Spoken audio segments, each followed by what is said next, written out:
دیکھیں گے کہ قرآن میں صراط کا لفظ ہمیشہ واحد آتا ہے. سبیل کی جمع آتی ہے سبل، سبل السلام آیا ہے قرآن میں، لیکن صراط ہمیشہ واحد آتا ہے. کیوں؟ وہ جو انبیاء کا راستہ تھا، وہ جو رسولوں کا راستہ تھا، وہ جو رسول اللہ صلی اللہ علیہ وسلم کا راستہ ہے، وہ ایک ہی راستہ ہے، اس میں ڈائیورژنز نہیں ہیں. جو حق ہے وہ واحد ہے، نور واحد آتا ہے، اندھیرے ظلمات جمع آتے ہیں. حق ایک ہی ہے جو اللہ کی طرف سے آیا ہے، اور جو حق کے بعد اس کی ڈیویشنز ہیں، جو اس کے اندھیرے ہیں، جو اس میں گمراہیاں ہیں، وہ ظلمات کئی اینگل سے ہو سکتے ہیں. سو اللہ کے رسول صلی اللہ علیہ وسلم کا تمام پرسیکویشن کے باوجود استقامت پر قائم رہنا اسکالرز کے نزدیک قرآن کے محکم ہونے کی دلیل اور آپ کی نبوت کی دلیل تھی. جیسے ایک مفسر نے اپنے تفسیر میں لکھا، التزامہ دلیل علی نبوتہ، آپ کا التزام، آپ کی استقامت آپ کی نبوت کے اوپر دلیل تھی. وسیرتہ دلیل کما ان القرآن دلیل، اور آپ کی جو سیرت تھی، آپ کا جو کردار تھا، جو آپ کی پرسسٹنٹ تھی، جو آپ کی نیکیوں کی کنٹینیوٹی تھی، وہ قرآن کے محکم ہونے کی دلیل تھی. کہ آپ اکیلے بھی ہوتے تھے تو آپ نیکی کرنے سے دور نہیں ہوتے تھے. قرآن کا محکم ہونا، آپ کے صراط مستقیم پر ہونا خود پروف کر رہا ہے. پھر ایک اور اینگل جو اس آیت میں آتا ہے، ہم سورہ فاتحہ میں بھی یہ لفظ پڑھتے ہیں صراط مستقیم، وہاں آتا ہے اہدنا الصراط المستقیم، وہاں آتا ہے الصراط المستقیم. یہاں کیا ہے؟ مستقیم صراط، تنوین کے ساتھ آیا. یہ جو دو زیر آئی ہے یہاں پہ کامن ناؤن آیا ہے. اس کے لیے اسکالرز کہتے ہیں کہ واٹ از دا ڈفرنس. اہدنا الصراط المستقیم جب آپ نماز میں مانگتی ہیں، آپ وہ اسپیسیفک راستہ مانگتی ہیں جو رسول اللہ صلی اللہ علیہ وسلم کا راستہ ہے، جو انعام یافتہ لوگوں کا راستہ ہے. جو یہاں آیا علی صراط مستقیم، اس میں اسکالرز نے کہا کہ قریش کے لوگوں کو دعوت ہے. اگر کوئی قرآن کو ابھی نہیں بھی سن رہا، اگر کسی نے قرآن کی آیات پر غور نہیں بھی کیا، وہ صرف رسول اللہ صلی اللہ علیہ وسلم کی ہستی کو دیکھ کر، آپ کے کردار کو دیکھ کر، آپ کی صفات کو دیکھ کر سمجھ سکتا ہے کہ یہ شخص سیدھے راستے پر. اگر وہ الصراط کو نہیں بھی سمجھ رہا، جو کہ قرآن کا بتایا ہوا راستہ ہے، تو محمد صلی اللہ علیہ وسلم تو انہی کے درمیان میں 40 سال سے رہ ہی رہے تھے، انہی کے درمیان اٹھتے بیٹھتے تھے، انہی کے درمیان عزت دار انسان سمجھے جاتے تھے، صادق اور امین سمجھے جاتے تھے. تو اس کا فرق یہ بتاتے ہیں اسکالرز کہ یہاں تنوین کیوں آئی ہے، کامن کیوں آیا ہے، کہ اگر کوئی کسی رسول کو بھی دیکھنا شروع کر دے تو اس کو اندازہ ہو جائے گا کہ یہ جو تعلیم لایا ہے، یہ تعلیم کوئی عام تعلیم نہیں ہو سکتی، یہ خاص ایک ڈیوائن ہستی کی طرف سے آئی ہوئی تعلیم ہے. مرسل جو ہوتا ہے وہ اپنا پیغام ڈیلیور نہیں کر رہا ہوتا، وہ اللہ کے پیغام کو ڈیلیور کر رہا ہوتا ہے. قرآن کیسے محکم ہے، رسول کیسے مرسل بن جاتے ہیں، اور رسول کیسے اتنی اتھارٹی سے بات کرتے ہیں، اس کی بات کو آپ کس طرح سے سمجھتے ہیں کہ صراط مستقیم اصل میں وہ راستہ ہے جو جنت تک پہنچنے کا شارٹیسٹ اور کوئکسٹ ہے. رسول کا راستہ اپنائیے، سنتوں کا راستہ اپنائیے، یہ شارٹیسٹ اور کوئکسٹ ہے اللہ کی رضا حاصل کرنے کے لیے. مثال کے طور پر اپنی مرضی سے بھی جنت تک پہنچنے کے یا نیکی کرنے کے راستے نکالے جا سکتے ہیں. ہمارے معاشرے میں بدعت اس کی اوپن ایگزامپل ہے. کوئی بھی انسان بدعت کو بری نیت سے ایجاد نہیں کرتا، یہ بات تو آپ سب سمجھتے ہیں نا. رسول اللہ صلی اللہ علیہ وسلم کی محبت میں، اسلام کی محبت میں، اللہ کی محبت میں بدعت نکالی جاتی ہے، بہت اچھی نیت کے ساتھ نکالی جاتی ہے. اب جب بات بدعت پر ہو ہی رہی ہے، یہ کتابیں آپ لوگوں کو باہر پرسوں ملی تھیں، عبادات رمضان مبارک. پرسوں جمعے کے دن کوئی باہر ڈسٹریبیوٹ کر رہا تھا. اچھا، اگر جن میں سے آپ کو نہیں ملی ٹھیک ہے، جن کو ملی ہیں، نمبر 1 ہم نے ڈسٹریبیوٹ نہیں کی، ٹھیک ہے. کوئی بھی چیز اگر یہاں پر ہم ڈسٹریبیوٹ کریں گے تو ہم گھر کے اندر ڈسٹریبیوٹ کریں گے، ہم سڑک پر کیوں ڈسٹریبیوٹ کریں گے. دوسری بات، یہاں الحمدللہ اتنے لوگ آ رہے ہیں کہ بعض کو میں بھی نہیں جانتی ہوں اور بعض کو جن کا گھر ہے نزیحہ کا وہ بھی نہیں جانتے ہیں. آپ سب سے صرف ایک ریکویسٹ ہے کہ دیکھیے سورت یاسین کی دوسری کلاس ہی جو تھی اس میں نے آپ کو احادیث کے لیولز بتائے تھے, اور میں نے آپ کو بتایا تھا کہ صحیح حدیث اور حسن حدیث اور ضعیف اور موضوع کی کیا معاملات ہیں اور اسکالرز اس کو کیسے لیتے ہیں.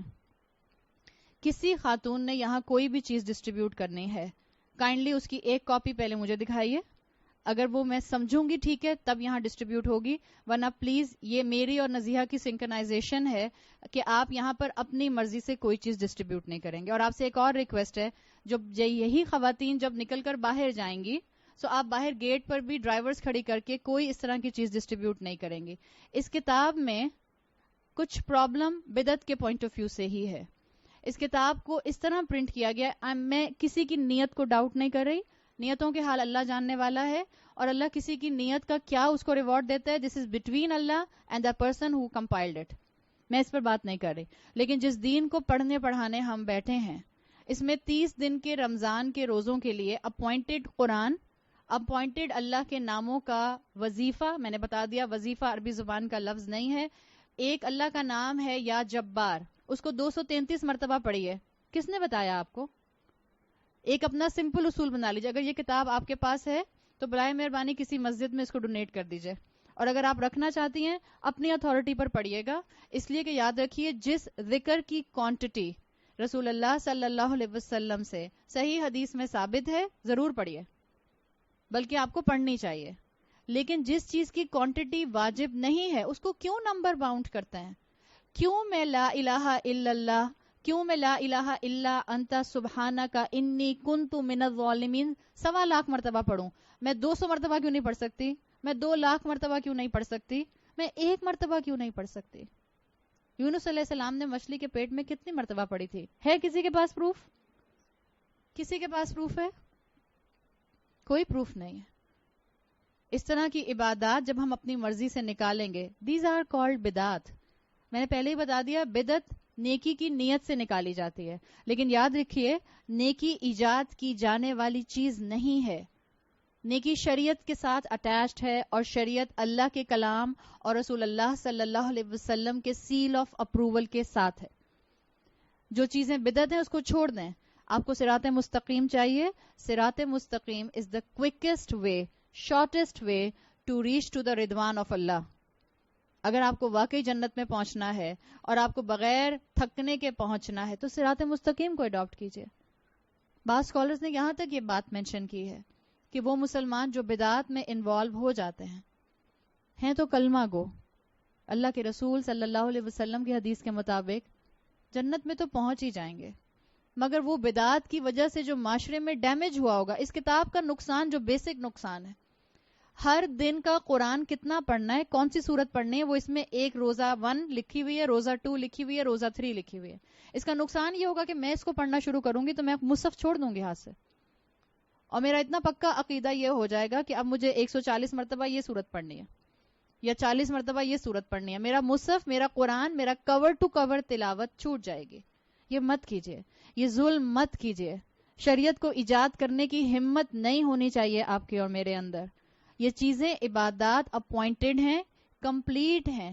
اللہ کے رسول صلی اللہ علیہ وسلم نے اپنے آخری حج پر یہ بات کہہ دی تھی کہ آج تمہارا دین مکمل ہو گیا, اور وہ اللہ کی طرف سے وحی تھی, آپ نے اپنی طرف سے نہیں کہا تھا. سورہ مائدہ کی آیت نمبر 3. اس طرح سے اگر آپ اور میں اپنی اپنی عبادات نکالیں گے تو پھر معاشرے میں اختلافات ہی ہوں گے, معاشرہ ایک پیس پر نہیں آئے گا. اپنے خاندانوں میں بھی جو ہمیں یہ اتنا زیادہ بکھرا پن نظر آتا ہے وہ اس لیے ہے. سنتوں کو تھام لیجئے, آپ کو چیزیں خود بخود یونیفارم میں یونٹی کے ساتھ اکٹھی ہوتی ہوئی نظر آنی شروع ہو جائیں گی. سو شارٹیسٹ راستہ ہے انبیاء کا راستہ, انعام یافتہ لوگوں کا راستہ, اور سورہ فاتحہ کی ڈیفینیشن کے مطابق سب سے ٹاپ پر آتے ہیں رسول, پھر انبیاء, پھر صدیقین, پھر شہداء, پھر صالحین, اور اس کے بعد آپ کی اور میرے جیسے عام مسلمان. سو شہداء کا راستہ, مسلمانوں کا راستہ, انبیاء کا راستہ. سنتوں کو کانفیڈنس کے ساتھ تھامیے. آپ کو سنت کا عمل چھوٹا لگتا ہے, کم لگتا ہے, کوئی بات نہیں.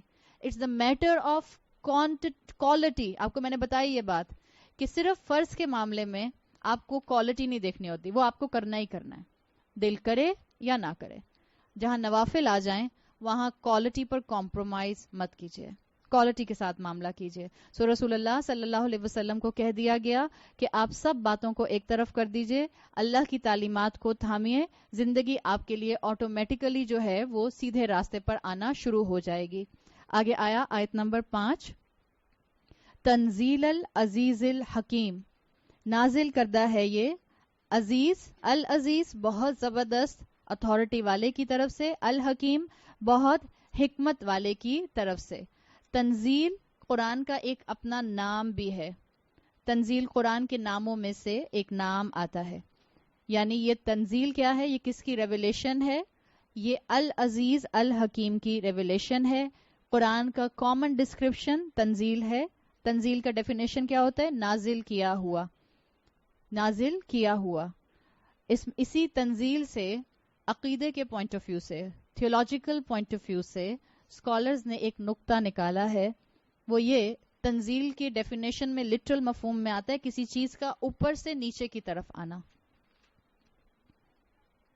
وہ تو آگے ابھی میں ڈیفائن کروں گی، بٹ تنزیل کا ایک مفہوم یہ آتا ہے اوپر سے نیچے کسی چیز کا آنا، کیونکہ تنزیل اللہ کے میسج کے لیے آیا، قرآن کے لیے آیا. سو تھیولوجیکل پوائنٹ آف ویو سے عقیدہ آپ کا بنتا ہے اللہ از ابو اس. جیسے ہم نے بات کی تھی، اللہ 7ویں آسمان کے اوپر، جو اللہ کا عرش ہے، 7ویں آسمان کے اوپر ایک سمندر ہے. واللہ عالم، عالم الغیب کی باتیں جو احادیث بتاتی ہیں، ہمارے پاس اتنا علم ہے. 7ویں آسمان کے اوپر ایک سمندر ہے، اس سمندر کے اوپر اللہ کا عرش ہے، اس پانی کے اوپر اللہ کا عرش ہے. سو تنزیل کا مفہوم کسی چیز کا اوپر سے نیچے آنا، یہ ڈیفائن کرتا ہے کہ اللہ از ابو اس. اسی لیے کہا جاتا ہے قرآن کے لیے ہوا حبل اللہ المتین، یہ اللہ کی رسی ہے، اس کو تھام لو.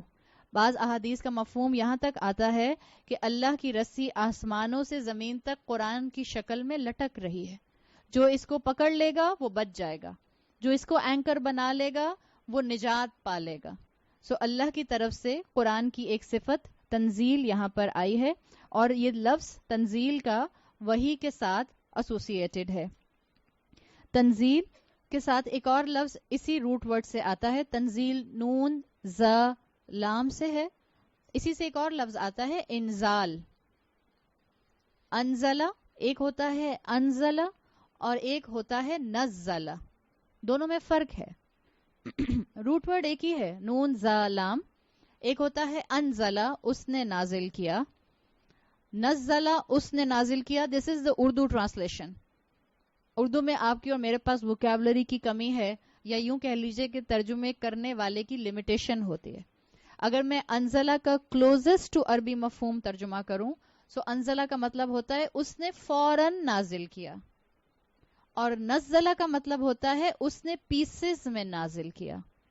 سو انزال ہوتا ہے کسی چیز کا فوراً نازل ہو جانا، ایٹ اے ٹائم نازل ہو جانا، انزال. اور تنزیل ہوتا ہے کسی چیز کا پیسز میں، چنکس میں نازل ہونا. قرآن کے لیے کہا جاتا ہے ساری آسمانی کتابوں میں، کتنی آسمانی کتابیں ہیں؟ 4.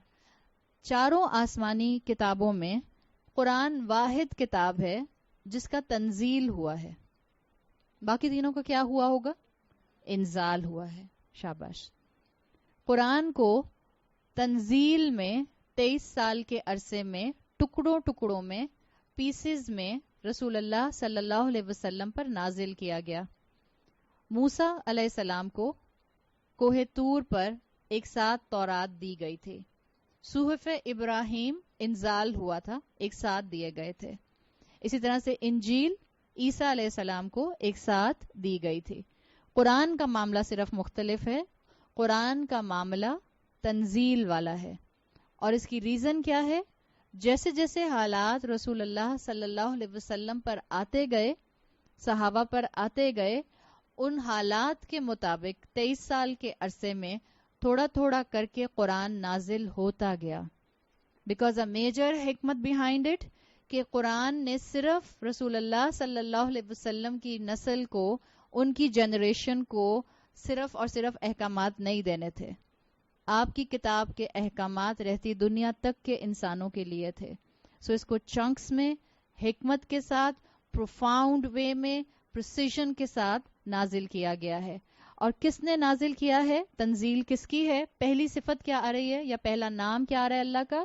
العزیز. العزیز کے 3 میننگز کیے جاتے ہیں. یہ پورا اسماء و صفات کا ایک علم ہے اللہ تعالیٰ کا. آپ میں سے اگر کسی نے عقیدہ واسطیہ پڑھا ہے، سو عقیدہ واسطیہ ایمانیات کی برانچ ہے، ایک پوری سائنس ہے جس میں اللہ تعالیٰ کے یہ جو 99 نام ہیں، یہ کم سے کم نام ہیں جو ایک ساتھ آپ کو ایک حدیث میں اس کا ریفرنس مل جاتا ہے.